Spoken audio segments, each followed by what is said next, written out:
que estas denominacións sexan as únicas tradicionais.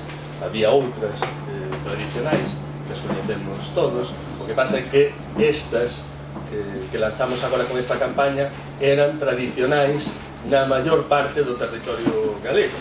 As outras, as que máis coñecemos a través da escola, eran tradicionais tamén galegas, mas dunha parte máis pequena do territorio oriental da Galiza, non?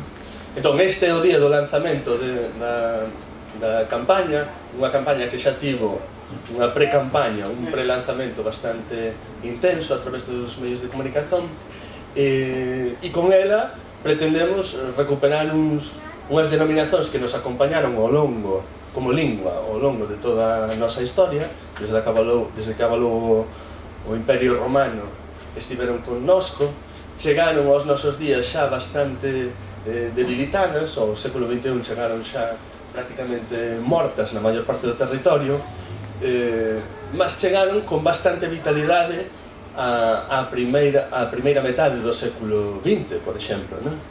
E aínda hoxe, en varias comarcas galegas, nomeadamente ao occidente da cidade de Compostela, toda a rexión da Costa da Morte e a Limia Baixa Ourensá, nesas dúas comarcas aínda chegaron vivas, quer dizer, aínda as persoas non teñen apenas memoria de uso destas formas nas xeracións anteriores, senón que aínda se poden ouvir. No caso da rexión occidental de Compostela, en persoas de máis de 90 anos, no caso da Limia Baixa, mesmo en crianzas, en persoas pequenas. Por tanto, sería a Limia Baixa, obviamente por razóns fronteirizas, a zona en que estarían máis vitais estas formas tradicionais de denominar os días da semana, que para quen non saiba son segunda-feira, terza-feira, cuarta-feira, quinta-feira e sexta-feira, que pode, non? É sempre complicado. Sabemos moito xa sobre estas formas tradicionais de denominalos, porque houve moitas persoas que fixeron un grande traballo para recuperalas, comezando polo propio Instituto da Lingua Galega, o ILGA, que comezou a estudalas a través dos seus inquéritos dialectais e da publicación do seu ALGA, e o fundador do Instituto da Lingua Galega, Constantino García, foi o primeiro que fixo traballos académicos sobre estas formas. Tamén quero lembrarme aquí de Souto Cabo, que non pode estar, que era unha das persoas convidadas a estar e non pode.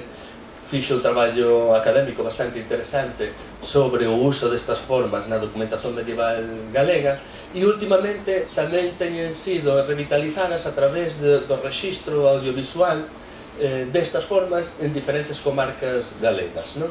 Entón quero lembrarme aquí da Xentallo do Pichel, que fixo un traballo moi interesante hai 5 anos sobre o uso destas formas na comarca de Compostela, da Mesa pola Normalización Lingüística da comarca de Bergantiños, que tamén hai 4 anos ou así, fixo un traballo audiovisual registrando estas formas desa comarca, e do colectivo Filmes de Bonaval, que tamén gravou un pouquiño estas formas un pouco por todo o país, non? Antes de dar paso ás persoas que van intervir, quero vos dicer quais son, digamos, as 3 motivacións que nos levaron a comezar con esta campaña, que, bon, antes diso quero lembrarme dunha persoa que non pode estar aquí por razón dunha paternidade, que é Marcos Maceira, que se envolveu persoalmente de forma moi intensa nesta campaña desde o principio. Aliás, non só el, Eliseo Mera, por parte da GAL, tamén tivo unha recente e feliz paternidade, e tampouco pode estar aquí connosco, e foi un dos principais impulsores. Sí, somos persoas moi productivas, non son campañas, senón tamén en nenas. Bon, pois pensamos que hai 3 razóns moi importantes para que todo o movimento normalizador, ou para que todas as persoas que nos interesa o futuro da galego nos envolvamos na recuperación destas formas. O primeiro é que son motivo de un grande orgullo para nós, non só lingüístico e cultural, senón tamén histórico, porque nos fan lembrar de alguna maneira, o noso primeiro reino, a nosa primeira existencia política, non? Sabedes que están moi vinculadas á existencia dun reino entre os séculos V e VI en dous conventos da Galacia romana, o reino suevo, sobre iso vai falar con certeza depois bastante Vitorino. Entón, por un lado, é un grande motivo de orgullo que estas formas existan, aínda se conserven no territorio norte do Miño desa bella Galaecia. Obviamente, despois, do lado portugués non só se conservaron, sino que Portugal as levou polo mundo.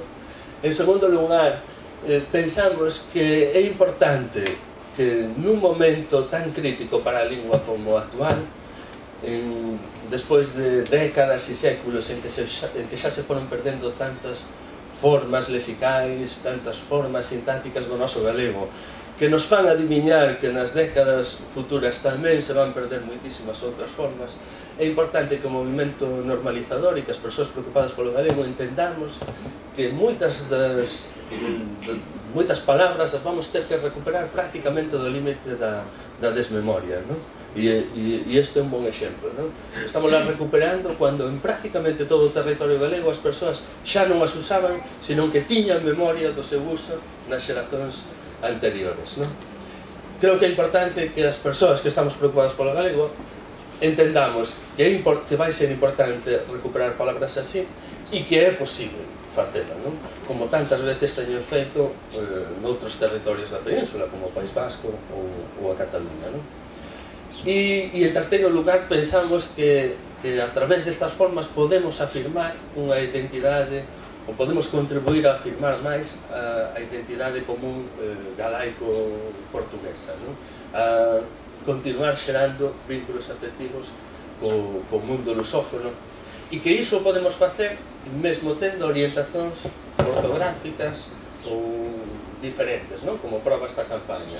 Eu e algunhas persoas que están aquí que tamén van intervir, seguramente defendamos que o galego debe ter a mesma ortografía que o portugués ou unha ortografía diferente que o portugués, mas non coñezo ningún galeguista que considere que non vale a pena para o futuro do galego fomentar e afirmar o máximo posible os vínculos afectivos co resto do mundo lusófono.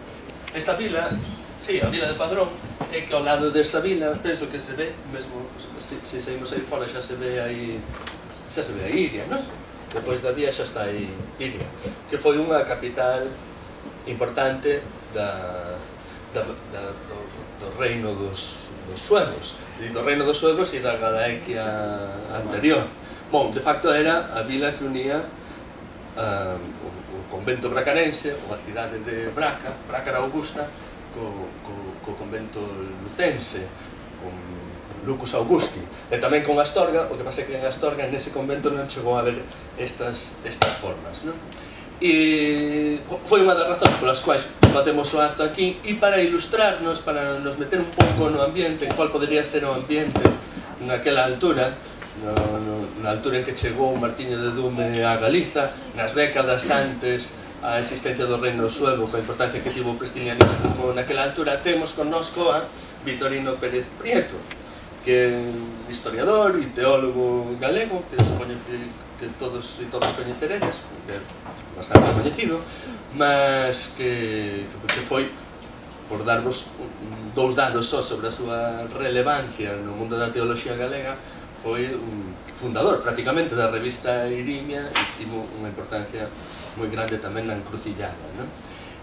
Tense debruzado bastante, polo menos en dous libros sobre o prestilianismo, un deles moi recente, que se chama Pristiliano, un cristao libre, o seu eco na cultura galaico-portuguesa. Moi recente, é do ano pasado, saiu do plano no ano pasado, e xa foi presentado en Portugal con enorme suceso. En Portugal xa vai pola segunda edición.